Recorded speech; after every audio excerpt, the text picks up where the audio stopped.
Roots of success. In a small village nestled between rolling hills and thick forests, lived a young boy named Louis. At the age of 15, Louis was like many of the children in his village. He was bright-eyed, full of dreams, and yet shackled by poverty. His family, though proud and hardworking, lived hand-to-mouth, relying on the meager crops they grew and occasional odd jobs his father could find in nearby towns. Life in the village was simple, but for Louis, it was clear that this simplicity came with hardship, and something inside him yearned for more, not only for himself, but for his family and the village he loved so dearly. It was a sweltering summer afternoon when the first spark of an idea came to Louis. He was walking with his father, who was hauling a large sack of firewood from the forest to their home. His father wiped the sweat from his brow and sighed. "If only we could afford some better tools," his father muttered. "I'd be able to gather twice as much firewood." Louis thought for a moment, then asked, "Why do people in the village need so much firewood?" His father raised an eyebrow. "Because it's how we cook, how we stay warm. Without firewood, none of us would get through the winter." Louis nodded, then looked out at the forest, dense with fallen branches and leaves. "What if we could use something else? What if we didn't need so much firewood?" His father chuckled. "What else would we use, boy? There's nothing else out here." But Louis wasn't satisfied with that answer. He began to research alternative methods of energy, using books borrowed from the village's tiny library and whatever information he could gather from visitors passing through the area. He learned about solar energy, biogas, and other sustainable resources that didn't require depleting the local forests. His mind was buzzing with possibilities. Louis's first attempt at entrepreneurship came when he was 16. His research had shown him that while firewood was necessary for many in the village, there was another form of fuel they hadn't considered: biomass briquettes. These briquettes could be made from agricultural waste, sawdust, and even dried leaves, all materials that were abundant in the village.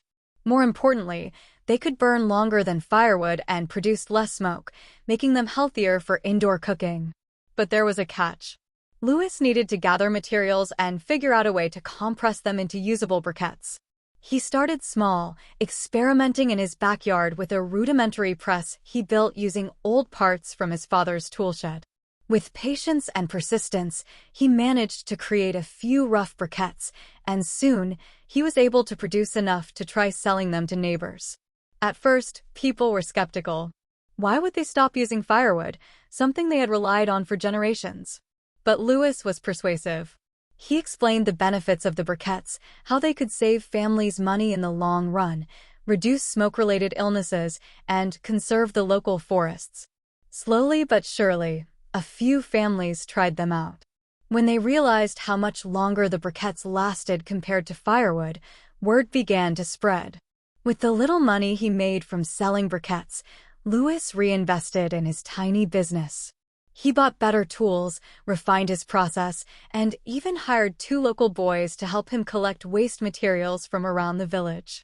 His father, at first doubtful, became one of his biggest supporters, helping Louis manage the logistics of gathering and transporting raw materials. By the time Louis was 17, his briquette business was thriving. His family, who had once struggled to make ends meet, now had a small but steady income from the business.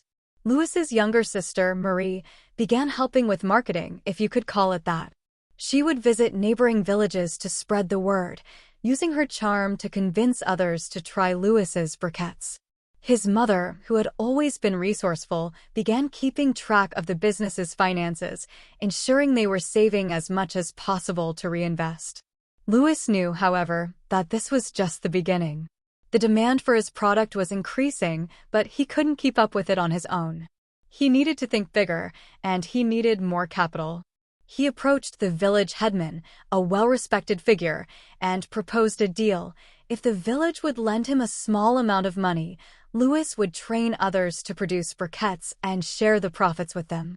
The village headman, impressed by Louis's vision and the success of his business so far, agreed. Within months, Louis had expanded his operation. He trained several villagers, both young and old, to make briquettes, and in return, they would sell the briquettes in their respective communities. The demand grew exponentially, and Louis soon found himself not just running a business, but leading a cooperative of sorts, a group of people all working together to produce a sustainable fuel source that benefited everyone. As the business grew, Louis never stopped learning. At 18, he became fascinated with the idea of solar energy. He realized that while his briquettes were an excellent alternative to firewood, they weren't the ultimate solution to the village's energy problems. What if he could harness the power of the sun to provide electricity to his village? Louis took what little savings he had and invested in a trip to the city, where he attended a workshop on solar power. It was there that he learned how to build simple solar panels using affordable materials. When he returned to the village, he brought with him the knowledge and determination to build solar panels for homes in the area. His first solar panel was a modest one. It was small, capable of powering just a single light bulb in his family's home, but it was a start. Over time, as he continued to experiment and refine his designs, Louis managed to build larger panels that could power entire homes. This, however, required more investment than his small business could afford, so he once again turned to his community for support. This time, Louis proposed a solar energy project for the entire village. If each family contributed a small amount of money, they could install solar panels in every home, reducing the need for expensive and polluting kerosene lamps. The village headman, impressed once again by Louis's ambition and proven track record, endorsed the plan. Before long, nearly every home in the village had a solar panel installed on its roof, providing clean, renewable energy to light their homes at night.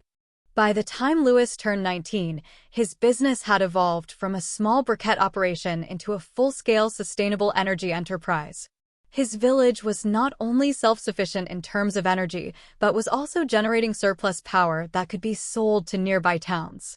Louis's family, once on the brink of poverty, was now one of the most respected and well-off families in the village. Louis's story began to spread. He was invited to speak at conferences and workshops in nearby cities, where he shared his journey and his vision for sustainable rural development. He gained the attention of investors and government officials who were eager to support his work. At 20, Louis expanded his business once again, this time focusing on providing affordable solar-powered water pumps to local farmers. These pumps allowed farmers to irrigate their crops without relying on costly and inefficient diesel-powered pumps. The result was increased agricultural productivity, which helped not only the farmers, but also the entire community, as there was now an abundance of food to sell at local markets. By the time Louis turned 21, his business had transformed the entire village. What had once been a struggling community was now thriving, with access to clean energy, better agricultural practices, and a renewed sense of pride. But Louis didn't stop there. He knew that for true, long-term success, he needed to give back to the community in more ways than just business. He started by building a small school in the village, where children could learn not only basic subjects, but also about sustainable farming and energy practices. Louis believed that education was the key to ensuring the future success of the village, and he wanted to equip the next generation with the knowledge and skills they needed to continue improving their lives. Louis also set up a community fund, where a portion of his business's profits were used to support families in need, whether it was for medical expenses, school fees, or other emergencies. His family, who had once struggled to make ends meet, now helped manage the fund, ensuring that it was used wisely and fairly. At 22, Louis stood at the edge of his village, looking out at the solar panels that dotted the rooftops and the fields of crops irrigated by his solar-powered pumps. He thought back to the days when he was just a poor boy with a big dream, walking through the forest with his father, wondering if there was a better way. His journey had been far from easy. There were moments of doubt, moments when he thought he might fail, but with the support of his family and the community, Louis had built something truly remarkable. His family, once struggling in poverty, now lived in comfort, and his village, once reliant on outdated practices, was now a model of sustainable development. Lewis had not only become a successful businessman, but a leader, someone who had shown that with intelligence, hard work, and a commitment to sustainability, it was possible to transform not just his own life, but the lives of everyone around him. As he walked back home, his heart swelled with pride.